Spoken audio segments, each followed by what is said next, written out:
This podcast is intended for mature audiences. Viewer discretion is advised.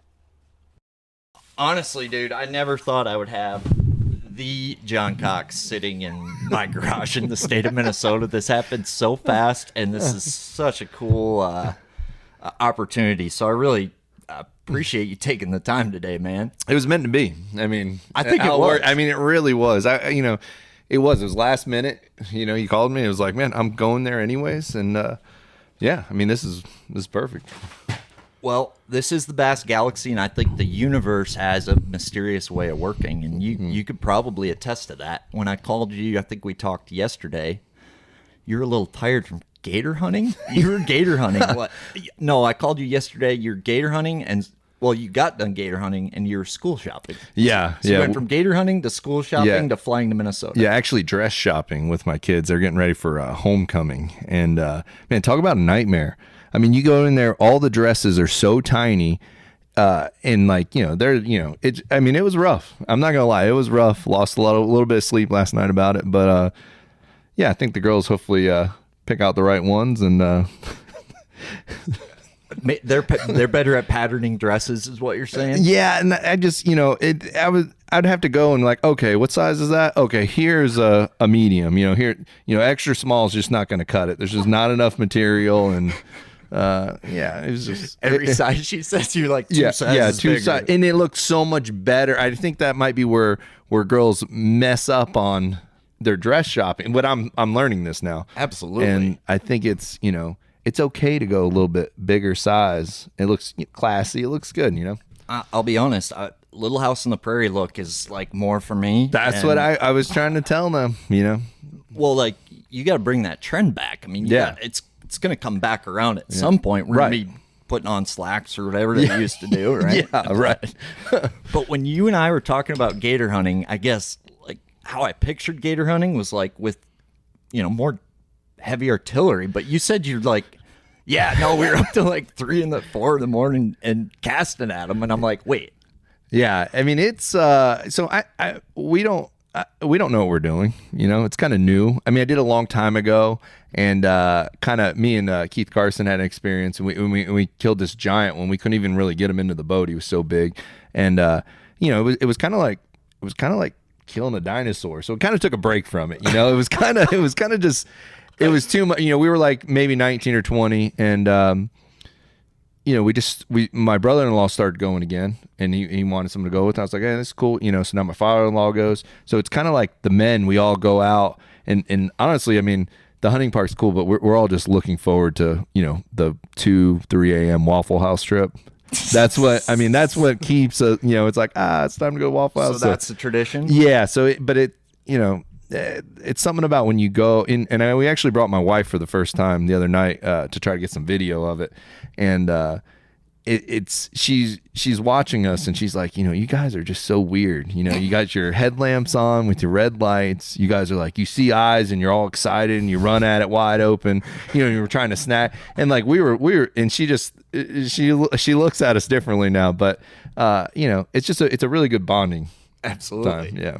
Well, I gotta imagine. I feel like you've got one of the better inner childs on the Bassmaster tour. So I got to imagine she's used to that inner child, but like she's probably not like running after alligators. Yeah. Inner child. Yeah, no. I'm going to turn 40 this year in December. You are? Yeah. You age well. Wild. Like, I mean, and I'm waiting to feel that like, oh, I'm an adult now. But I feel the same as I did, when I was 15, I guess. I think that's better to be said than like, I mow my lawn 5 times a week. Yeah. So, it's a sad day when I become that. Yeah, that's true. I am to go on the lawn thing. I've been trying to cut. We lost our lawn guy. He quit. He went back to work at school, and I've been trying to mow my yard for 3 days now with a push mower. And it is not possible. It is not. I gave up a while ago on neighbors liking me because they probably all hate me, but whatever. Yeah. But gator hunting, so like, because most of my listenership is above the Mason-Dixon, so this is a pretty foreign concept, this gator hunting thing. Right. I've thrown at gators and accidentally hooked them, and I know like their eyesight. That's really fun, like walking a spook in front of a gator and like having them like on it. Yeah, come after it. Yeah. So you are like you're fishing these guys at night. What's the best gator lure? Like what's the hots? So I mean, so I guess you could throw your bass lures at them. We're throwing our bass rods. I also have like my saltwater. I have like a pen reel with a spinning rod and stuff. Yeah. But the bait of choice is a treble hook with a 2-ounce weight attached to the bottom of Mike Long style. Yeah, Mike Long style. And it's crazy. Like we have certain areas that we can hunt. So we're all like constricted to these certain parts of the lakes and rivers and stuff. You can't really hunt everywhere. There's a lot of protected area. So they get a lot of pressure. So they don't really like you getting near them anymore. They're not, it's very hard. Like I think once the season starts, I don't know if it's possible to get an actual lure in front of one but you could, and catch them that way. So they are very territorial to certain areas, and then you have to learn to sneak up on. I mean, this is what we're learning. We're already like 4 nights in. Fishing bass on Lair. Yeah, pretty much. Yeah. But we're like, 4 or 5 nights in, we haven't got one yet. But it's still like, I mean, we're trying, we're learning the area. We're in a new area this year. So yeah, but yeah, it's a lot of fun. There's a couple different ways you can do it. You can bait them on a rod with a giant beef lung, or I have like some tilapia that you have them on a line, and you throw it out there and you just let it sit, and then when you see some eyes coming, you work it like a big topwater, and they come over and eat it, and then that's just kind of your guide to where they are. You sneak up on them, you drop them trebles down. Once he goes down, you snag them. That's one way to do it. My favorite way is like kind of when when you're fishing and you're running gunning a pattern. And that's my favorite. We just, you're running down with your spotlights going, 25, 30 miles per hour, in the Vexus center console. And you see their eyes are glowing. You can see them from like almost a mile away. They run right up on them, and, they go down, and, all 3 or 4, whoever's in the boat, we all chuck at them and try to get them on. And man, when you hook one, I don't know if anything pulls harder from the get-go when you set the hook on one, because they're never, occasionally you get one near the head, but most of the time it's in a tail or a leg, and I mean the power, it's pretty much like hooking onto a back of a pickup truck, and just I mean it's intense. Those things that give the rock climbers so that like if they fall, like there's a cord that saves them. Yeah. I would need one of those. Oh yeah, I ain't a big fella. You would get pulled in for sure. Yeah, my I'm the film guy. Yeah, yeah. Okay. No. We would my brother-in-law Bracken. We would make sure we would hold on to you. Well. These ain't fighting arms, especially where gators are concerned. So I would need backup. Yeah, or we might put you on like the harpoon, or I don't know. Or if you want me on that, or either, that arrow gun, something like that. Yeah, dude, that sounds. So once you hook them, then like I don't know the regulations. Like you hook them and then you kill them. Well, so you gotta. It's. I mean, like the other night we had one on for like because we're using lighter braid. We got like. 50-pound braid, I think is probably the most we have. I think a lot of people use a lot heavier, but I mean, it's, it's exciting. It's hard to keep, if you're 50-pound braid, I mean, a lot of times they break off, so you try to get 2 hooks in them. Sure. And, and it's just, I mean, it's, you fight this thing forever. And if you're lucky enough to get them in, you can either harpoon them and get them on a bigger hook, and then, you would bang stick them. Which usually, you would think, hit them with this bang stick, it's a big long, like broomstick. I think we have like a 357 Magnum in it. And when you pop it down, it, it shoots the bullet. Really? Yeah. And so it's just, it's a broomstick with a bullet on the end of it. And, you would think that would never take. Even heard of that. Yeah. So that's crazy. Yeah. So you would think that would take them out, but like you hit them in the back of the head there. There's supposedly a sweet spot, but man, they sometimes that doesn't do it. But how aggressive do they like? Are they like at some point? I gotta imagine like they realize they can't run anymore, and they turn to maybe some more violent, violent acts. Yeah. So they start off running pretty hard. But yeah, once you get them close, then that's when they start biting this. They'll come up and try to bite the side. You can't like. It gets a little sketchy when they get close, but all right, y'all. I just got back from Thorne Brothers, and I probably found me one of the sneakiest little killers that I've ever seen in my life. This is the witch flat reel from YG Labo. This is a bait from Japan that you've probably never seen before, and I'll give you a little close-up of this bait here. It's absolutely perfect. Beautiful. So this is a hand-poured minnow from Japan. It's going to have that really lifelike, soft, hand-poured feel to it, much like a robo-worm. And what you're seeing over in Japan, and this is going to start taking hold here more, is as those fish get more pressured, they start to hug the bottom more. So not only is this minnow going to be perfect, the switch flat reel for a drop shot, you know, nose hooked on a drop shot or weightless with a nail weight, but where I really think it's going to be key is this new technique we call bottom strolling. Okay, so Zappu makes a 0-inch wacky plus head. You'll see that's a nice hook with a weight halfway down. So this looks very much like a perch, and what do perch do? They typically hang near the bottom. So if you picture this on the bottom, you're going to be able to stroll this flat little minnow bait back and forth like a perch scurrying on the bottom. I mean, I know you're going to catch them nose hooking this thing on a drop shot, but I guess a sneaky little technique, if you haven't played with it yet, bottom strolling. It's going to be the next thing coming here as we see more pressure with forward-facing sonar. So there's only really one head designed for this, and you can really bottom stroll any little bait you want with this Zappu head. But that's a 0-inch wacky plus. It comes in a 1/16 through an 1/8 of an ounce, and you're able to bottom stroll, you know, any soft plastic you want. And so yeah, check out the Witch Flat Reel from YG Labo. You can find it at Thorne Brothers, along with that Zappu 0-inch wacky plus, or your drop shot hooks, whatever you might need. But not only that, you can find all the latest and greatest bass fishing tackle at Thorne Brothers, whether it's Japanese or American. Stop into their store or head to their website, thornebrothers.com. I want to say probably the scariest thing is when it's nighttime and you accidentally get a small one, and you're getting the small, and you're like, oh, got the wrong one or whatever, you know, and you know, you want to get your hook out and stuff so they can grow and get bigger. So, you know, you're trying to get that hook out of them, and you know, you see the big one pop up, you know, either getting ready to get the small. That gets kind of, because then you're like, oh my gosh, like they're watching you, when you get one on, they're all coming to you to see, you know, what it is, if it's something they can eat, you know. And, yeah, it's wild. I'm really ate up with it though. So it sounds like, I mean, because the closest thing I can think of with that is like when you hear people talk about bears in the woods, and like the worst situation you could ever run into is not necessarily a grizzly bear, but a grizzly bear cub. Right. Because, yeah, and you hear stories about people getting mauled by those things, and it's like a gator, I feel like because you're in a boat, I don't know if they can jump in the boat or not. I mean, I didn't really think they could jump too high. I mean, I've seen them jump at like Gatorland and stuff when they're like feeding them and they jump out of the water. But this one the other night, he finally got free from us, and because we weren't prepared or whatever. But that sucker, when he got unhooked, he like came up and like, you know, pushed, like I saw half of his body come out of the water. Like that he was finally free when he came up to get air, and that's when I realized how massive it was. And I was like, wow, he could have easily done that into the boat.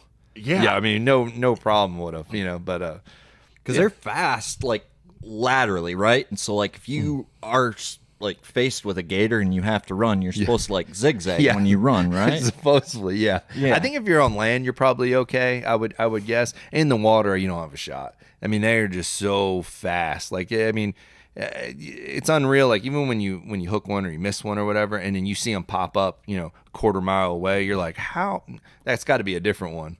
But I mean, they are quick. You think about that tail kick, and I know how quick a muskie is, for example, at 50 inches, and it's like that thing's, you know, way bigger, and that tail's got to kick pretty good. But you guys got like creatures we do not have in Minnesota, like the Burmese python thing is like taking off still, or I mean we got a bunch of weird stuff down there. You get down to South Florida, a lot of the pets get let go, you know, and python's one of them. I didn't realize that. I guess we have quite a few crocodiles, the saltwater ones that I wasn't even. I didn't really. I knew we had some like way down south, but that was the main thing that came in with our tags. Was like, hey, if if you accidentally come across a crocodile, make sure you don't kill it, Oh, you're not supposed to kill those. No. I thought those were more like those are like the human killers. Yeah, right? yeah. So those are, Well, just like wolves, I suppose. Might as well protect those. yeah. But Yeah. snakes, I guess, like you catch a lot of snake. You do snake hunting? Is there they give you money for getting them Burmese? Yeah, the pythons they do. I haven't really gotten into that. I go down there and catch the peacock bass and stuff. That's a lot of fun. That's probably It seems fun. Yeah, that's my second. I'll do gator hunting, peacock fishing, and then Get a lot of peacocks when you go? Yeah, down there. Yeah, it's pretty good. It's not as good as it used to be, but it's good. It's just when we have really cold winters, I think they can't live in less than 63 degree water temp for more than like maybe a couple days. So it's got to stay warm. So anytime we have any bad weather, they get pushed even further south. Sure. And but yeah, I mean it's like a mini Amazon down there. Except you're like fishing around houses and stuff. It's like you're just in these canals. But it's a lot of fun. It's pretty cool. That's crazy, man. And I guess I don't know. There's a few different ways I guess I see you. It's either like National Geographic Steve Irwin, or it's like Dos Equis commercial, most interesting like man in the world. But it's really cool to see you in a Vexus boat. I've been with those guys since kind of the start of the company, and I feel like you are Mr. Tin Man. So I think I'm curious just your perspective making that switch, and like you've run more tin rigs than anybody. And I guess what's been your experience so far in the new rig and new company? I mean, I love it, and I've known Keith and Randy and everybody there for from the beginning, from the FLW days. So it was and Keith Carson ran one a year or two before, and I went with him to pick him up and reconnected with those guys, and man, I just. You get in there, you start kicking around ideas and stuff, and next thing you know, they're like, "Hey, you want to come run this boat we were talking about?" And I'm like, "Wait, you already built it?" Right, and that's right. like, yeah. So it was really cool, and man, what a boat! I mean, there was so much, and I put hours and hours and hours on it, and I can't figure out anything better to do to it, and like I've even sat down and like kind of, I mean.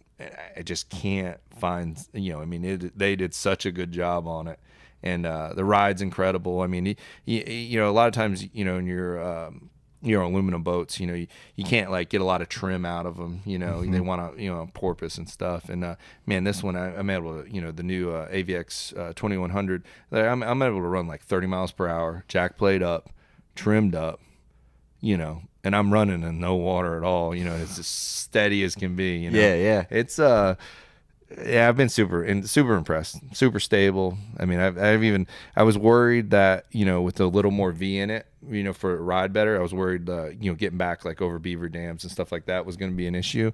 And no, it's been I've been able to get back into the same places, and it's really nice.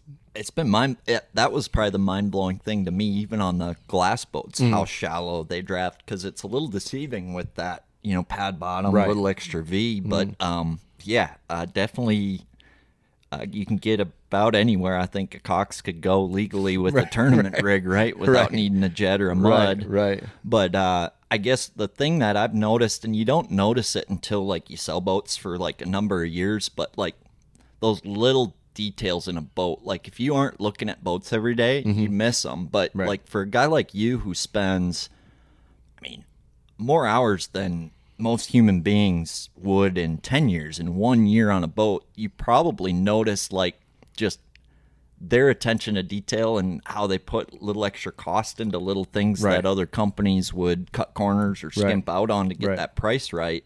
And you probably notice that in like the longevity of your boat, Right. and how like little screws here and Right. things hold up. Yeah, I mean that's all the years I've been doing this, that was you would have a day where you change the lower unit fluid. I changed it a lot, and I would go through and tighten everything up, and every time this year I went to tighten anything up, there was nothing to tighten up. There was, everything was solid, and like you said, attention to detail. I mean, this is the first time I've I was able to keep my tackle in the boat. because I leave it. A lot of times I get frustrated. I'm home, and you guys always see me happy and stuff. But I'll have a rough, have a shot to win the tournament and blow it, and I'll just park it at the airport, and send it to the house for a few days. And I've left all my stuff in it, and it's stayed dry. It's huge, and thanks for no one stealing all my stuff out of there too while it's been at the airport. Appreciate it. Well, yeah, and not to get in the weeds, but like to your point about stuff staying dry, it's something that most people wouldn't think about looking at an aluminum boat, but they actually put them channels in between those lockers or dams to kind of keep that water out, and then the lids pressed down, and they got a nice cooler in there, and you got that center. You have two of them though. Yeah. It was me and Keith Carson. We used to fish together our whole life. He's doing Bass Pro Tour all the time now, and the invitationals, and I'm doing the elites and the MPFL, and we were trying to figure out.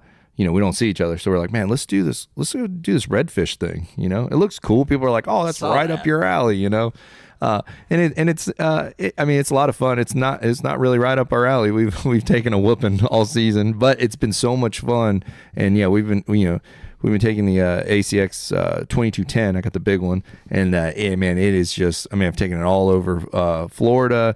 We've gone over to Louisiana and Texas for a champion. It is. That boat, it's a big boat, and it's crazy how shallow it goes. Like wild. It is like when the first redfish tournament we went to, we only caught one redfish, but I was shocked. Trolling into places, I'm like, oh man, we're gonna have to get the push pole out. Man, we patrol right in. Something about that boat when you both get on front, it's nice and wide, and it just flattens out, and you're able to just take it back as far as we were back there where there was little 17, 18 foot skiffs.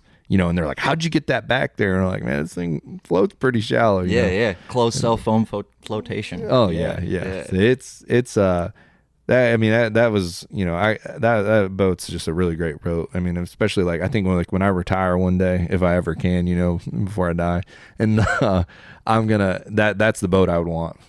There's something about it. And I can't put my finger on it, but like. We would start to sell a couple up here, and it's slowly kind of selling more and more of those center consoles. And driving a center console in that one, and like how quick it planes out, and just if you've never been in a Vexus boat, like the driving experience is a wow factor compared to other boats you drive. But that center console, I don't know why we don't see more of those. Yeah, I guess. Well, I think it's just getting in it. Yeah. It's getting in it, and I think it's the whole thing. Especially if you get older in age. Getting from the cockpit up to the front. It's like and especially if you're doing it a lot. Like if you're a guy that moves around a lot, you're up and down all day. And that center console, you kind of half cocked back on that seat, your feet up, it's only a couple steps, just hopping on a bar stool, and like the front deck is not a big step, and it's super nice. And then you're running AVX 2100 for the other one. 2100 for the for all the bass tournaments and stuff. And it's just, man, the space in it, and just it's the nicest boat I've ever owned. And it's I've actually end of the season, I'm like, okay, I need to sell this thing. And I'm like, and then I'm like telling, it's kind of sad, isn't it? I'm like telling the wife, I'm like, well, it'd be nice to have an extra backup one if we can park it over on the side somewhere. But absolutely. I don't know. But we'll see. I'm gonna have to eventually part with it, I think. But I understand. Well, somebody will be really happy. And I guess you've probably noticed this with that pad bottom, like how it turns. Like you're running, I'm sure you run some backwater boogie stuff. And I feel like a lot of other aluminum boats, you're kind of slidey. Yeah. I guess, have you noticed that being like advantageous? Yeah. So, a lot of times you have to have the straights on the bottom for turning, right. But you lose a lot of speed with the straights. And but when you take them away, you slide, and I don't know what they did. That just shows you like the guys there, they've done it for so long. There's like anytime you've done something there's always little tricks and stuff that you might not even be able to see with your eyes, but it turns really well. Yeah. You're able to whip that thing around, doesn't blow out. Right. It's crazy. Yeah. Well, I think it's like, all boats aside, I think it's kind of like the coolest story in the boating world. It's kind of like it's good. It's like the American Revolution. Like, what company does that. Like Right. that's personal, man. Yeah. Like for those guys, it's not just about making money. It's about building boats the way they want to build it. That's why they built their factory 1.5 miles away from the Ranger factory in the town of Flippin, Arkansas, which has less than 2,000 people in it. Yeah. That's some Hatfield and McCoy shit. This town ain't big enough for the both of us. Yeah, Right, dude. right. So I just think it's a perfect fit for you and for Vexus. And I think, I think Mr. Tin Man should be running the best tin rig on the market. And I figured you were having fun in that thing. Oh yeah, I'm loving it. Well, we'll get to fishing here a little bit because I think the two most gangster frickin' stories I've ever heard in my life were both John Cox stories, and they're both polar opposite stories. So I think the deeper thing I want to dig into, I think, and what makes you special as an angler is how you think, and how you think, not what you do, not where you go, but how you think. And I've heard two stories. One was you went to Bull Shoals Lake and fished a wacky Senko and busted them and never put the trolling motor in the water.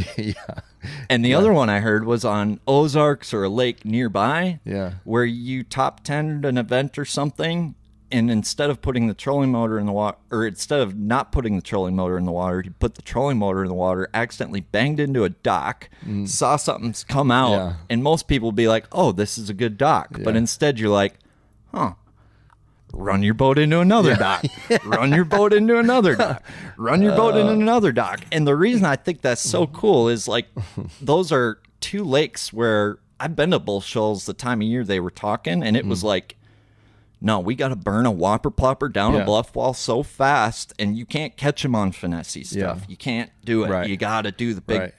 And then I hear that, and it's like, well, maybe we're just being too noisy. And then I hear that next story, and it's like, maybe I need to be more noisy. And I think, like, dude, that is something that is A, just super gangster, but B, I think that's what makes you elite. That's what makes you just that extra special angler. And I guess, to me, I feel like, you know, there's all kinds of shit you could talk about on a podcast to get clicks, blah, blah, blah, live scope this, live scope that. Screw that, man. What's interesting to me is, like, what's going through your head when you're at Bull Shoals Lake and you're like, I'm just going to not put the trolling. Like, most people don't even think about not putting that trolling motor in the water. They put the trolling motor in the water, then think about what to do next. Like, so the Bull Shoals thing, that was, I had Keith Carson with me. We were actually running that was our I think that was our first day we ran the AVX 2100, and we're both like, oh my gosh, so we were like, you know, we're like, let's see how shallow it can go. Let's see how shallow we can run it. You know, I think we took the paint off the skeg that day. Cool. But I mean, it was, that's saying something on shoals. But yeah, I mean, I mean, it was hard to find those places. But we ran to them and found them. And you know, I don't think I've ever fished that lake at that time. But I was seeing a lot of good stuff, and Keith was in the driver's seat, and I was like, hey man, just, you know, stop me right there, you know. And it, you know, either whether it was a point with like a piece of wood or whatever it was, you know, we were just catching them.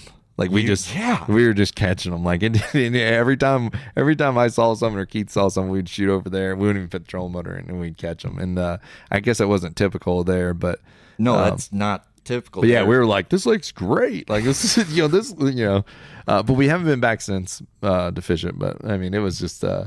But you would stop the boat a little ways from it and kind of let it drip the way it was told to me. And maybe it's just more nonchalant in your head. But the way it was told to me, it was like, you definitely were backed off a little bit more because that water's clear and it was calm. Oh, yeah. We would run up and then, you know, I mean, because so back in the day, we did a lot of team tournaments, and that's how we never, you know, we learned from the Kramers how to do that down there. Like they did a lot of they would fish from the driver's seat a lot of times, and you know, we'd do that a lot where, like, you know, one of us would be up front, you know, a lot of idle zones where we fished. So we're always, you know, idling 5 miles per hour in these idle zones. We're like, man, why aren't we fishing, you know? And so that's kind of where we fished like that from a long time. So it was just kind of normal. Well, I think there's a greater little nugget to be taken from that. And I think, you know, you do have people thinking, oh, yeah, live scope scares them. But I think the noise of that trolling motor getting put in the water and, like, you're dealing with, in Florida, you're dealing with, like, shiner eating, pressured, fickle, big old largemouth. So, and I've seen it on stick marsh. I watched a guy come in.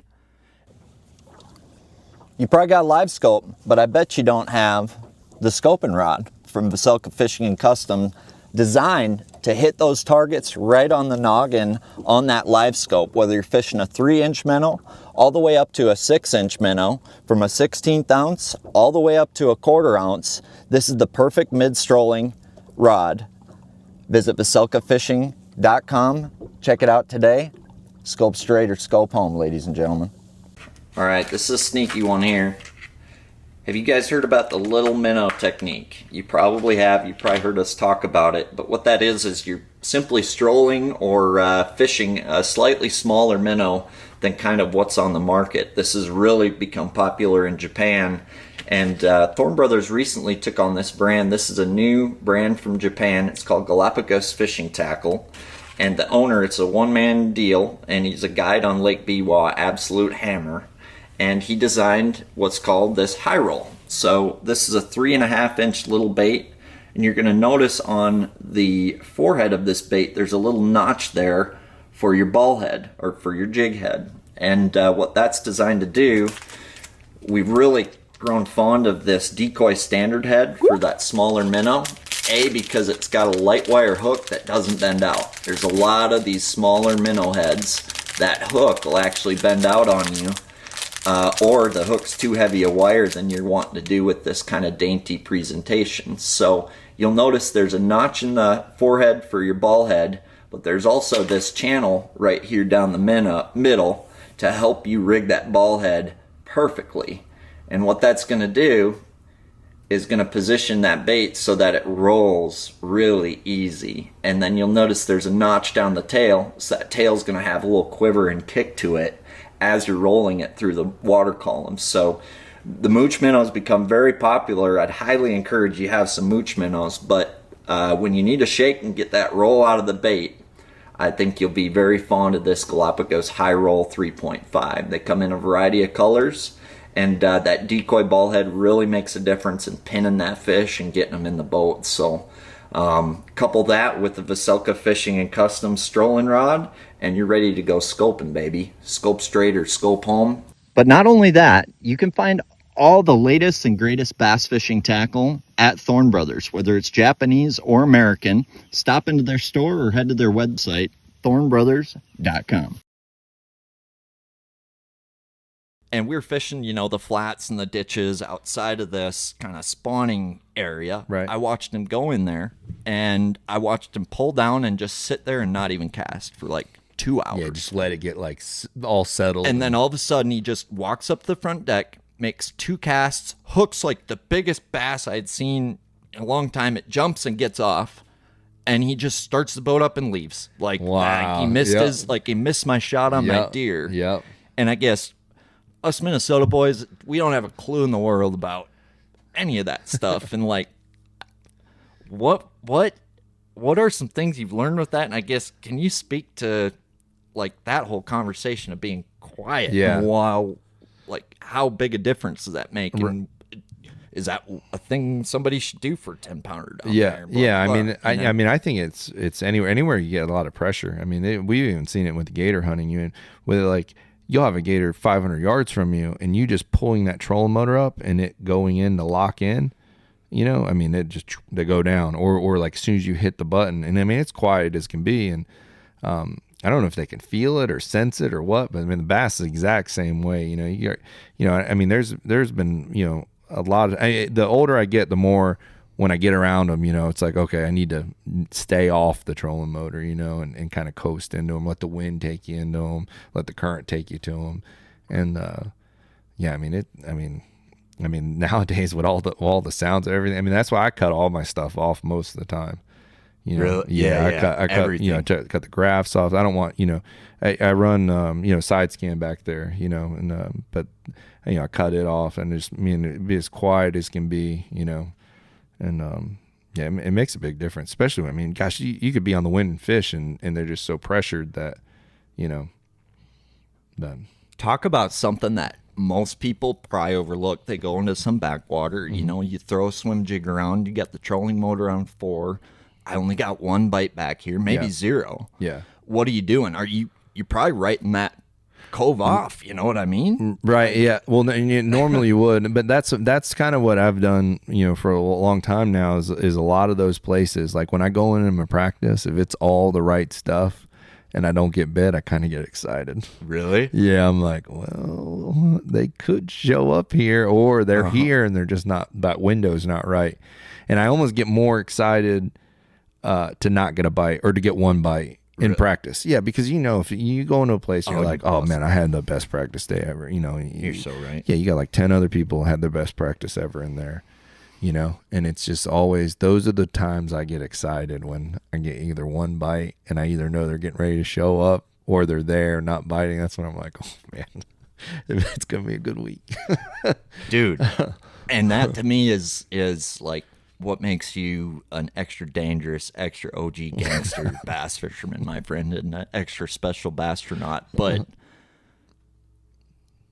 so I guess how are you? So let's say they're there, right? And you only get 1 bite and you're like, I think they're here or I think they're coming. Let's say they're here.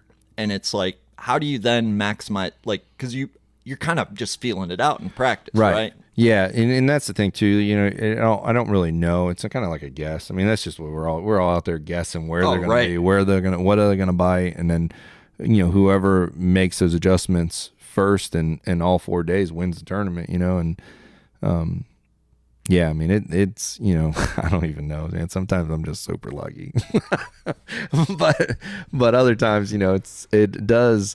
I mean, I have gone in and waited for them and thought like, okay, you know, they're going to buy, everything's perfect, and it's not happened, you know? I mean, there's a lot of times where it might be hours or minutes away from happening and to just miss it, you know? And it's the worst when you leave and then you're like, and then the guys come in that you were right near and they're like, man, you left just a second too early, you know? And I mean, it happens, you know?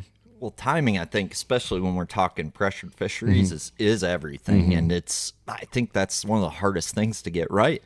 I mean, timing's never been my strong suit. I've had to, you know. Right. Well, I mean. And it's not something you can always think about. Yeah, and it's hard. It's not like something you can read on, you know, on your phone or whatever. Like, you know, it's not something that can tell you this is, I mean, I guess there are charts that tell you when the feed's supposed to happen. And it happens, Farmer's but Almanac yeah, shit, right? but like for the most part, like the only way to know is to like feel it. Like I don't know if it's because I've spent so much time out there, but like even when we were at La Crosse last week, you know, like I mean I pulled in this area and I was in there for an hour and a half and I didn't have a bite, and I wasn't really sure if they were there. I only had a few bites, and you know I'm fishing around and I'm like I think I might have had like I had like maybe, I don't know, 10 or 11 pounds in the boat. And like, I'm not enough to even be close to a check, but I was just like, man, like felt clouds coming in, felt a little bit of a breeze, started hearing some bluegill. And I was like, tingle. Yeah. And I was like, oh, something's fixing to happen. And I mean, they did wait for like the last, you know, 30, 45 minutes before I had to be in, but I just kind of waited and waited. And boy, when that window opened up, it was like, oh my gosh, like it was incredible what was living there. You know? Yeah. And normally, you know, if I didn't have that feeling, I would have left like 30 minutes, no bites, you know, no, didn't see one bust, nothing. But you could just, you know, you start to feel it, I guess. And you're like, oh. I think that's a time on the water thing. And I think that's how any gut is. It's kind of like, it's muscle memory, right? It's like the same reason that NHL guy can freaking get that one timer and clap it in half a second. He doesn't have to think about it. He feels that, right? And I guess the big thing that's interesting is how many different ways like people succeed on the Elite Series, because you know a lot of the guys I know, they're running and gunning, and I feel like they're rolling with that gut running and gunning. I feel like you're more of a kind of settle into an area and really maximize it kind of guy, right? Well, I started doing that. It was funny. It all kind of started. It was like 2006 at a FLW, and I think Clark Wendelet was leading. I might have been second, or I was leading, somewhere like that. And I remember him on the final day being like, "I used to fish like you and run all over the place," and I was like, "Huh." And then I won the tournament sitting still in a spot that I didn't fish all week. Wow. Yeah. So I was like, oh my gosh. Like, it was like, right. That was a day where I was like, oh my gosh, like, you can really slow down and when you get around some and just, and win. And that was like, man, that day was like a huge eye opener for me. Makes me feel better because I feel like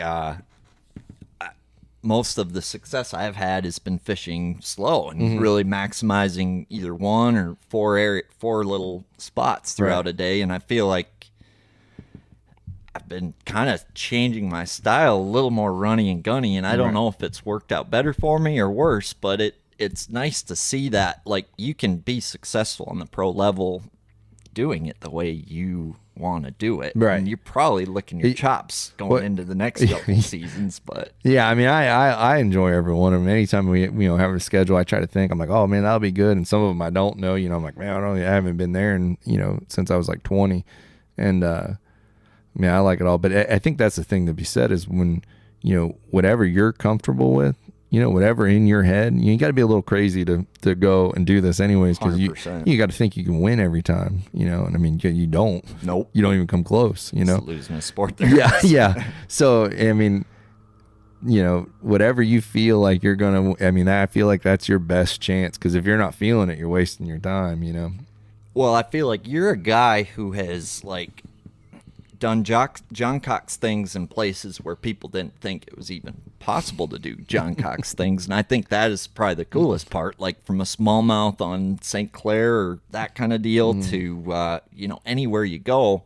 I guess, have you struggled with like what do you do when you're not able to find that? Yeah, I mean it's a lot of times you don't find it in practice, and then you're still searching in the tournament, and you're and those are ones that I don't do so hot in, Sure, I mean, it's, sure. You try to, and I'll fight it too. A lot of times, I'll know like, well, I can catch, small limit here, but I'm like, yeah, it's just not enough, so I'm looking for that, that special thing that they're not, no one's looking for. But I mean, sometimes you just gotta, cut your losses and go and catch your 5 so you don't finish dead last, and hopefully make the the classic or the championship. Have you kind of wavered from that, like had to completely waver from that style and like go throw a shaky head on a ledge or something? No, like, no, I'm coming in with nothing before that. I mean, Cool.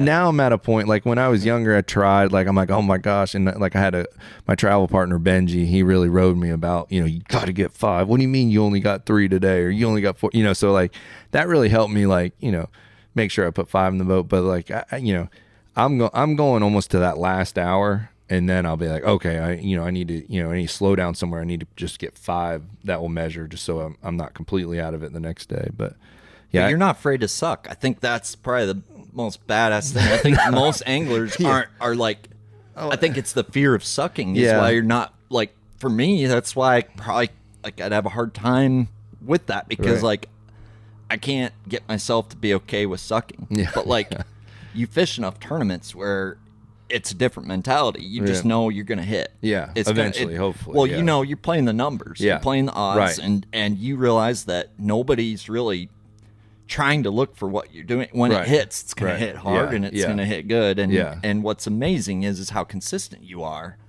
with that mentality. And most people wouldn't think that, but you're able to be consistent and be relevant no matter what the event is. So it's something to be proud of. But I think I do want to hear the story we've heard about being quiet. I want to hear how you figured out how you need to run your boat, and like this is a freaking awesome story. How, like, who the hell figures that out, dude? So it was funny that I guess JT and them in studios, they were watching me do it, and they were like, oh my gosh, he is hitting those docks and those fish are swimming out from underneath it, and then he knows they're bedding under that walkway and then catching them, and they just never talked about it. But it was I mean, it was that whole I got to that tournament late. This is Ozark, right? Yeah. Okay. I got to the tournament late somewhere else, so I think I had about 4 or 5 hours of practice one of the days. And Keith was like, hey man, he's like, you might want to come fish down where I'm fishing. And he gave me the other side of the lake, and he had all his stuff on the one side, and my side didn't have the fish that his side had, but there was enough, to win the tournament. And then he got second on the other side, so it was crazy. But that's what I would have to. Ozark's full of docks. It's hard to tell. What docks? I mean, I have a hard time. It's like, there's 150 of them in that pocket. We don't see docks like that up here. So. I mean, it's like, you don't know. And what I started doing was I was just like, I would start going in and out of every one of them because I didn't really know anything else. I've never really even fished that part of the lake. And I was just fishing there because Keith was like, hey, this area's been pretty good. And I picked up on it the day one, went in between the docks, saw one kind of, spooked it out when I crashed into the cable. Yeah. And I was like, huh. And I flipped my general under there. And then here he comes. He starts coming back. And I was like, huh. And I just sat there and ended up catching it. And then it was like. So you accidentally ran into a dock. Yeah. And I did it the whole time. I did it every day, all 3 days. So you run into this dock, spot comes out, you're like, huh. And then you realized it was on a bed. That they were all, and that was the, and there was a lot of other people fishing in that area too, but everybody was going in nice and easy, and they were looking, and they wouldn't see any, and these fish are so used to that pressure of someone coming in. They're like, hey, I'm going to sit still on this and not move, and they won't even know I'm here. But when you hit that dock, they're like, oh gosh, what was that? And then push them out. And it was an awesome tournament. And it was so cool that Keith was right there. I think Keith might have been leading the first day or something. We were neck and neck the whole time. One of the days he only caught 4, and I think I beat him by 10 ounces. Oh, so he needed a small 12-inch spotted bass. But that's the last big one I've won. And I guess that was a year or so ago, or 2 years ago or something. But are you checking for that now? Yeah. No. Just in case. Yeah, just in case. Yeah. I haven't had it play yet again, but that was a super memorable tournament, and it was cool. We did day 5 after the tournament, and me, Keith, and Asian Rob, we all went out there, and Jody, and it was crazy that we went to Keith's stuff, and I was like, dude, there was like hundreds of fish on Keith's side. Like, I could have won this thing by 20 pounds. No, I'm like, man, you put me on. Like, it was just so lucky that just the ones that were on my side were just a little bit heavier, but it was super cool. It was an awesome week. Yeah, I owed Keith big time for that one. I just think that is like probably my 2 favorite stories in bass fishing is like those 2 polar opposites, John Cox stories, like.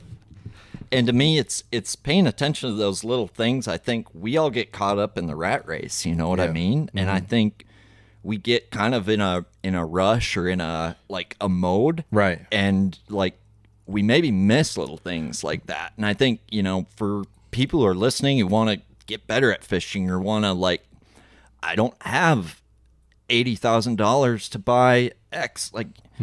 If anybody's proven that. You only need a chip and a chair, bud. Yeah. It's John Cox. So, what are some other little things that I think, what are some other little things you think most anglers overlook that you feel like paying attention to is giving you benefit? Yeah. I think, when I finally, quit fighting my whole, I'm going to fish the bank, all the time. Because I did. I'm like, oh, man, everybody else. You got to think when, Mark Rose was killing it, Thrift was killing it, everybody's killing it offshore. Oh, yeah. When I'm trying to make it here. And it was like, oh, I have to go do that. And when I gave up on, because I was terrible out there. Just terrible. I fished the tank. I don't know if it was at iCast Classic or whatever. We had the Berkley tank, right? And I'm fishing in it, trying to get these fish to bite, got a whole crowd of people. And my wife's yelling to me from the corner. She's like, you're not letting it hit the bottom. And we're talking about in a 7-foot tank, She's like, let it get down deeper. You're pulling it right by him, and I have no idea.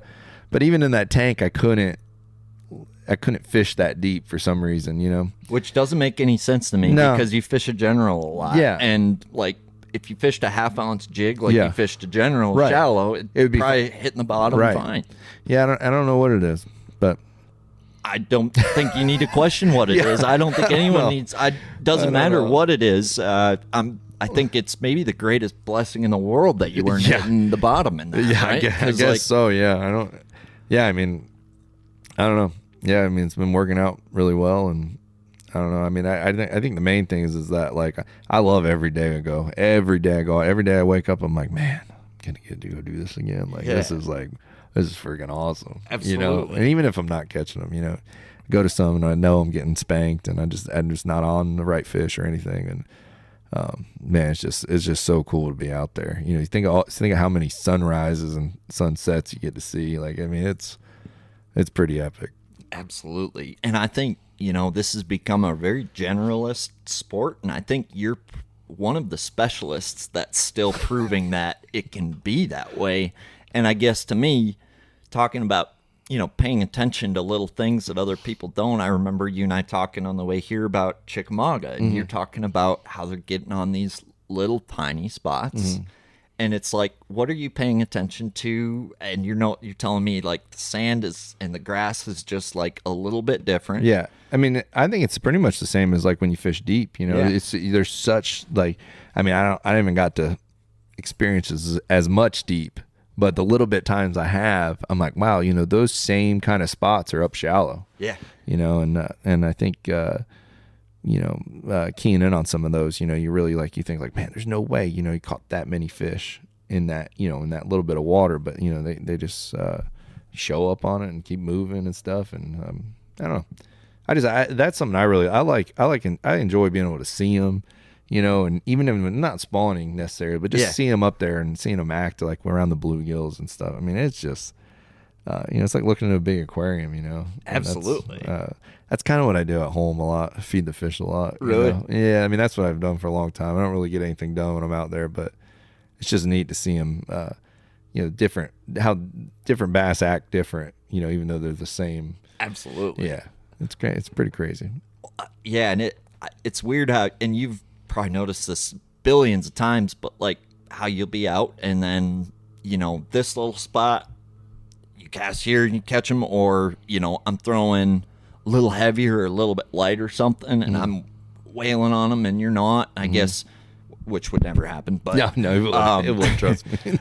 no, but like you fishing shallow and you spending time paying attention to that stuff, I feel like, I mean, you're known as a simpleton, but I feel like what you maybe do with the general, or how you're like those little intricacies of how you're targeting those fish. I guess I've heard about guys like throwing nail weights in both sides, little things like that. What are some little things you've learned, like just even fishing that Berkley stuff shallow, where you can tweak a little thing and get like, holy shit. Different results. So I want to say, so when the Max Scent stuff came out, because I never did like a big bait sponsorship thing, because I wanted to be able to throw whatever, you know. Yeah. Like, no one had like it.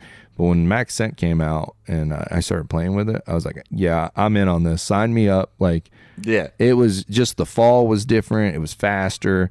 You know, the scent coming out of the worm, like, it's just so much different. The more like natural kind of matte finish. Yeah, like, I mean, it was just in a, you know, I just went on a real tear with it for a little while there. Yeah, you did. And it was just, I mean, I think just that, the way it fell differently, you know, faster. You didn't really have to weight it much, and you know, and sometimes I do still, you know, sometimes I'll put a nail in it, give it a little bit different action, you know, but for the most part, you pull that sucker out of the package, and you put the hook through it, freaking hang on, because someone's gonna eat it. Totally.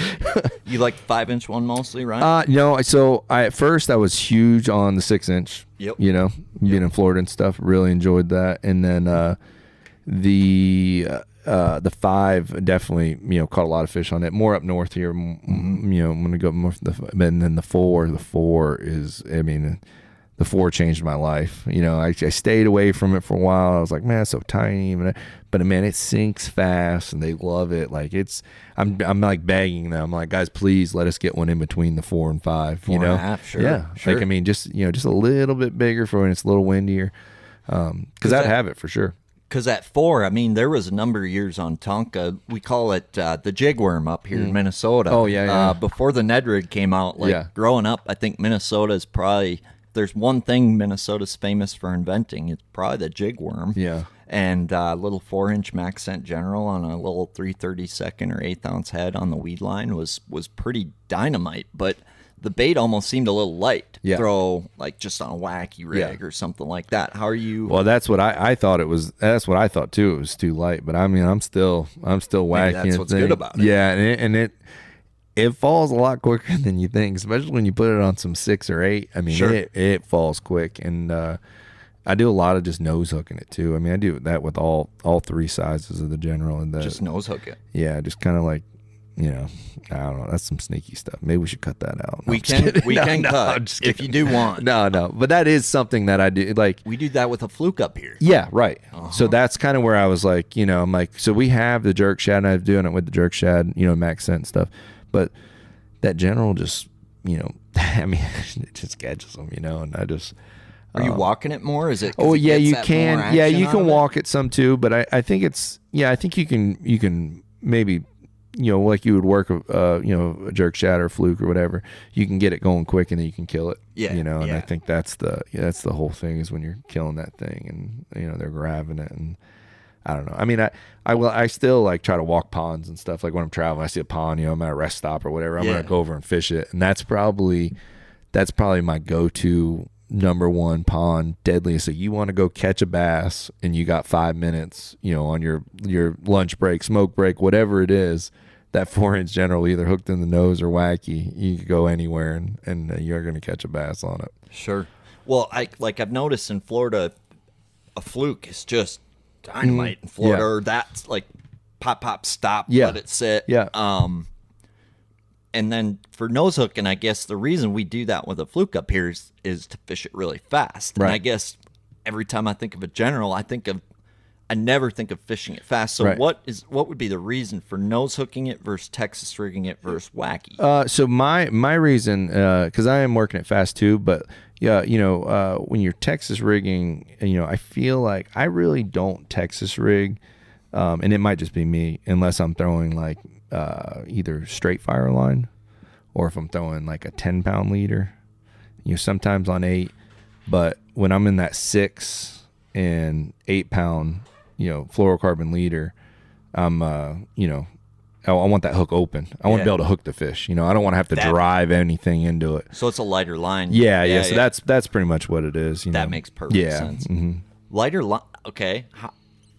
I know some guys that swear that you fish Senko or something on straight 7-pound fluorocarbon, and I guess I don't know. I never really think about line size much when I'm fishing that style of lure, and I Right. maybe should be thinking about it more. How important is that to you? And I guess what's your thought process? Yeah, with well, that? so I mean, it does so much. I've spent so much time with that worm. It's not even funny, but yeah. I mean, even your 10-pound, you think like a lot of times you're like, oh, 10-pound fluorocarbon, it's gonna, you know, it's gonna be heavier. It's gonna pull the bait down.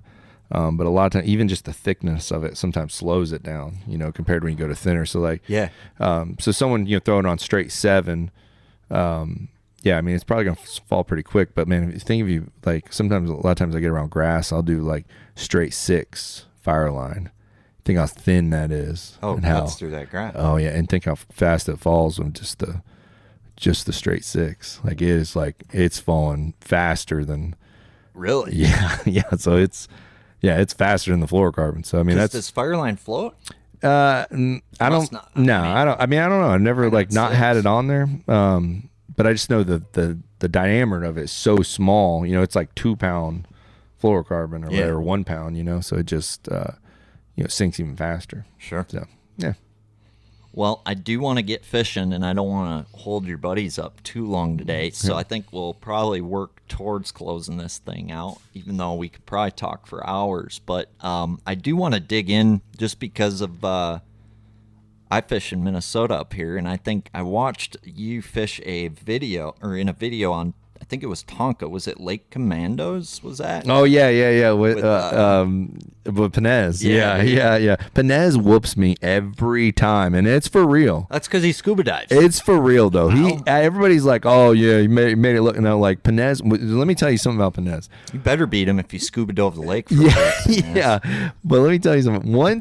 Once we figure it out, and once we got the like, oh, this is what we got to do to get him to bite. Yeah. Man, he catches them. Really? Like it was unbelievable. I mean, every one we've done, I got them all kind of mixed up, but I mean, there's been, I don't know, we've done quite a few of them, but everyone we've done, once we were like, because we're working together, because we want to, want it to be a good show. We want to figure it out, Yeah. But man, when we figure it out, it's like, hey man, let me get up there and get a cast up there. He's just catching them, man. Dude. Well, I think that show was talked about up here like heavily because how you I think it was midsummer. Yeah. And you bust a bag, like 4-pound average. Introducing the chicken rod from Vocelka Fishing and Customs. This is the perfect rod for swim baits, chatterbaits, and big hair jigs like the chicken that's become so popular in Minnesota. This is a 7'6" heavy action rod with a moderate fast taper. The perfect action for landing those fish on a long cast, cover in water. Introducing the chicken rod. Visit VocelkaFishing.com.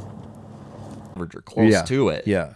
Doing it's not usually a big bag caught that time of year that way. And Right. It seemed like you just kind of went and did your thing Yeah. and figured it out. And it's like, man, I've just gone and done my thing plenty of times on Tonka and not got that result. So I guess I think that was the one where I think I was catching every time I caught one, it was a big one. It seemed like well, I get one on a we'd top. all recognize. And it's like, I never catch a 4-pounder there. yeah.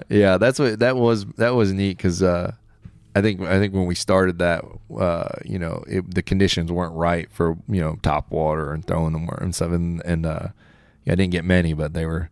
I even thought I think I caught a huge smallmouth even or something. I mean, it was those are random out there. Yeah, it was catch just a random one under a dock or something. Yeah. But I guess speaking of the Minnesota thing a little bit, how many lakes have you fished up here? And I guess what's your favorite part about fishing up here? And I guess how good do we have it compared to where you're at? Yeah, I mean, I fished up here quite a bit with I remember one time me and Jason Mitchell, we went and fished during the dealer meeting. We actually got yelled at because we were supposed to be in there. We got out there and started catching them. But I really enjoy it up here. Yeah, what I like is if you stop at a lake and you catch a couple and you're like, meh, you can drive right down the road 10 minutes and you're in another one.